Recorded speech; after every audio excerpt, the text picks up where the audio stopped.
Hey everyone, this is Rick from rickswrestlingblog.com. Hey, today I want to talk about Hell in the Cell. It's coming up on October 27th, this Sunday, just a few days away, and it's the WWE's pay-per-view where, actually, to tell you the truth, Hell in the Cell's got previous matches, previous pay-per-views have been actually pretty good. So let's see what this one has in store for us, okay? So let's talk about, well, let's actually start with the main one, okay? Daniel Bryan, Randy Orton for the world title again. I do have a problem with this being the third pay-per-view in a row that we have to see these guys, fight. And don't get me wrong, it's not that it's not entertaining. It's a great match.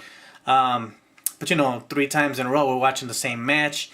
And of course, I do expect a winner. They're guaranteeing a winner this time. However, by throwing in these two competitors into a Hell in the Cell, and then throwing in a referee, Shawn Michaels, and guaranteeing that somebody will walk out the champion. To me, it's just not enough to say this is a great match that I'm really looking forward to, because I've already seen it twice before. Daniel Bryan has won. He keeps winning. So I expect Daniel Bryan to win again. I expect him to win the title. I expect him to walk away from Hell in the Cell with the title. It would be a shame if he didn't. Let's just put it that way. So, but I just don't see a whole lot with adding Shawn Michaels, who I'm a huge fan of Shawn Michaels, but he's not wrestling anymore. So unless Shawn is gonna come back and wrestle, the real reason of having him in the ring, I guess, is just trying to boost up the rating for that match a little. But to tell you the truth, I don't see it doing anything. So I do expect Daniel Bryan to take away the title in this one. WWE Tag Team titles are on the line. I love the fact that Goldust and Cody Rhodes are our new champions. I think they've been having great matches with The Shield. I mean, the last pay-per-view, it was a great match, and Raw, it was a great match. And these guys won the title. I tell you the truth, I would not have been disappointed to just see them take on The Shield at Hell in the Cell. Turns out it's going to be a 3-way, because you have to have the Usos in there, because the Usos were the number 1 contenders. Even though the Usos had already fought the Shield for the title at a recent pay-per-view, and they actually lost. So, I don't know. They threw them in there, so now it's a 3-way. I expect it to be a good match. I think this is probably going to be one of the better matches of the night. And I really don't know which way to go with this one in a way, because I think, they've been trying to push the Usos for a while. I have a feeling they may want to give them the title, but I really want to see Goldust and Cody Rhodes keep that title for a little while longer. They just won it. I mean, let's give them some time. Let's keep them in the mix right now. They're entertaining to watch right now. So I really hope that they retain the titles. And the Shield they don't need the titles right now. They're great entertainment without any belts, so they don't need it. So I'm hoping that the title is retained by the Rhodes brothers. So another match, let's see, we've got the Divas title match. Brie Bella going against AJ. We just saw this one, didn't we? So I don't really think they would give the title to Brie. I don't necessarily know why, unless they want to do something with the Daniel Bryan winning the title and his fiancee Brie Bella having the other title, and they're just involving them more together, being both champions. It's possible. I don't necessarily see it happening, but that could be the reason why we're having this match again. So Brie Bella's been wrestling really good lately, so you never know. But right now, I think AJ is going to retain that title. So she's the one that really makes this division. You don't want to go backwards on it again. It's been stagnant for so long until AJ came back and took that title away. Now it's active again, and you want to keep it that way. So we'll see. We'll see what happens with that. World title match. Del Rio defending the title against John Cena, who's returning from his operation. So now here's the thing, and I've got issues with this match, because one, to me, you threw John Cena in there to boost the buy rate on this pay-per-view. Because, first of all, this world title that Del Rio holds, even though it has a history, a long, beautiful history, I love that title.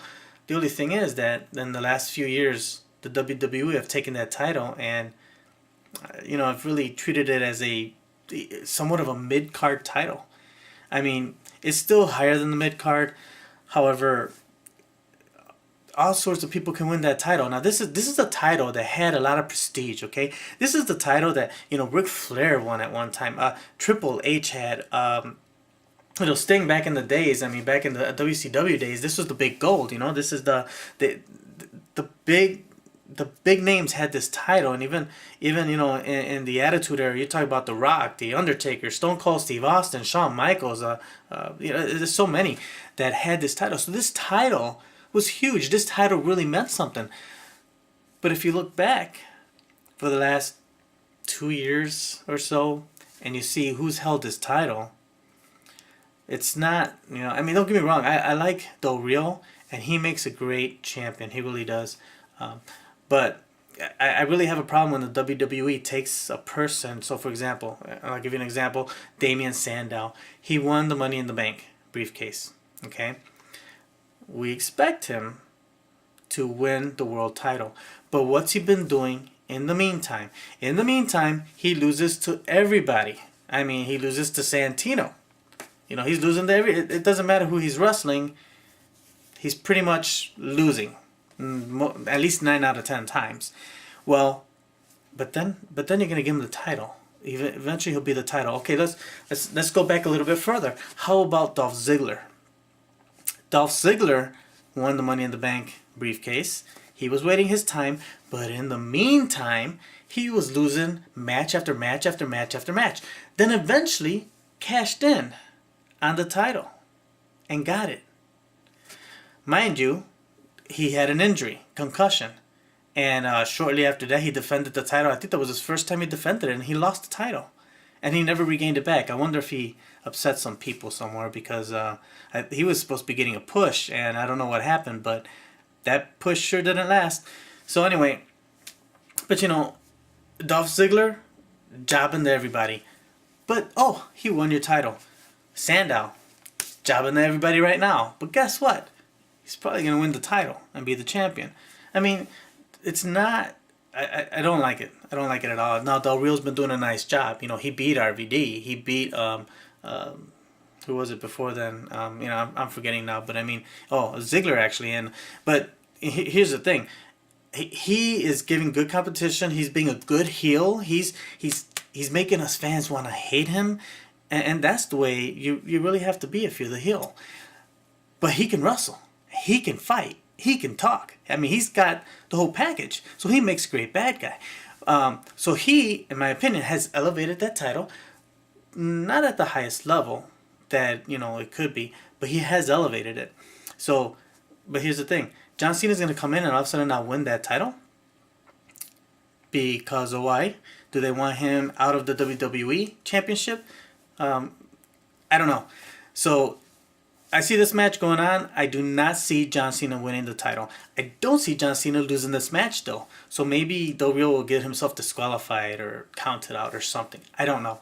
But I can't see John Cena walking away with this title, because he's always been your WWE champion guy, to get that main title that the WWE holds. Now, if they give him this title, and actually I hope they do, because if they do, that just takes the title and elevates it even more. And that'll be great. That'll be great for that title, because now he can take that title and defend it against the top dogs again, and maybe we can put that title as high as the WWE title again. So we'll see. We'll see.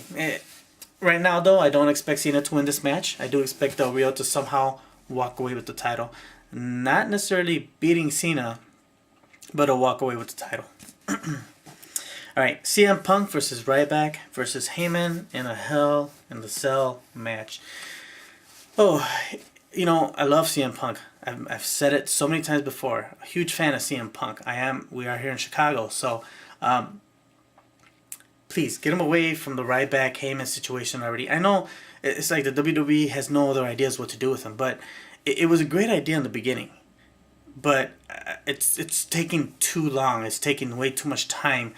You know what? Let's just finish it here at Hell in the Cell. It would be nice to just finish it and maybe stick him right back in the WWE title chase. Okay, if he chases Orton because maybe Orton walks away with the title, then great.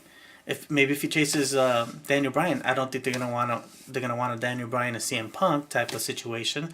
So, but we need to get CM Punk back into that world title, because what are you gonna do? Keep extending the Heyman feud? I mean, who's next? Is there gonna be another Heyman guy joining? I don't see this going any further than Hell in the Cell. Hopefully, it does end here, and then CM Punk can move on to bigger and better things. And the Intercontinental match, I believe it's for the title. Don't have it in my notes right now, but I believe it's for the title. Well, Big E Langston versus Curtis Axel. Well, you know what?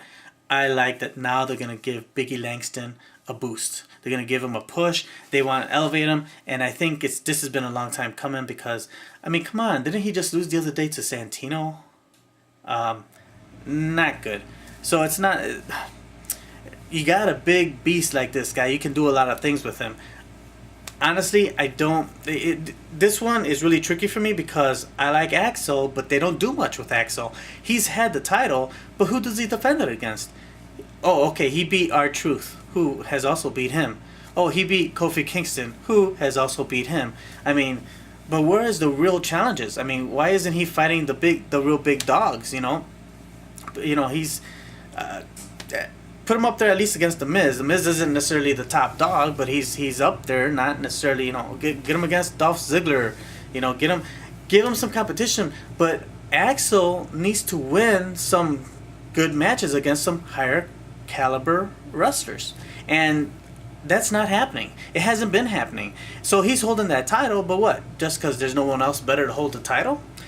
Well, if that's the case, then give it to Big E Langston. Because Big E can start up with a title that he can, you know, this guy's a beast, so he can go out there and start really picking himself up and have this title. And I think that would really be a good move for him.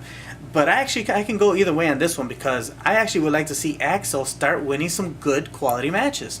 I would love to see Axel actually beat Big E Langston and pin him. But I'm talking about a real, you know, not win by count out, not win by disqualification, not, you know, whatever, walk away from the match. It would be nice to start establishing Axel as a true power, a true person to be reckoned with in the WWE. And right now, he's not. He can beat Kofi Kingston, and he can beat, you know, R-Truth, and that's pretty much about it. You know, he might get lucky with the Santino. You never know. So anyway, this Hell in the Cell, I gotta be honest, it's hasn't been looking up too well. Not in my opinion. So because we had WWE Battleground earlier in the month, and then we also had a pretty hot pay-per-view with TNA that I purchased for the first time, and I watched that. Great pay-per-view, by the way. With Battleground and then having Hell in the Cell in the same month, it gets kind of hard for us to be dishing out that kind of money, you know, especially if you're doing it 2 and 3 times in the month, which would be in my case because of the TNA one. But right now, as it stands, we'll see if I get this pay-per-view, because I'm kind of leaning towards not. And if I don't, well, then that's only because the card isn't strong enough for me just yet. But you know what? Survivor Series is coming up. It's right around the corner. And I think we're going to be looking for some good stuff in there. Survivor Series has always been a pretty pleasant pay-per-view to watch. So, okay, so that's all I have for you right now. Appreciate it, you watching, and you know, so please subscribe, and hopefully we'll be talking to you soon. All right, you take care. Bye.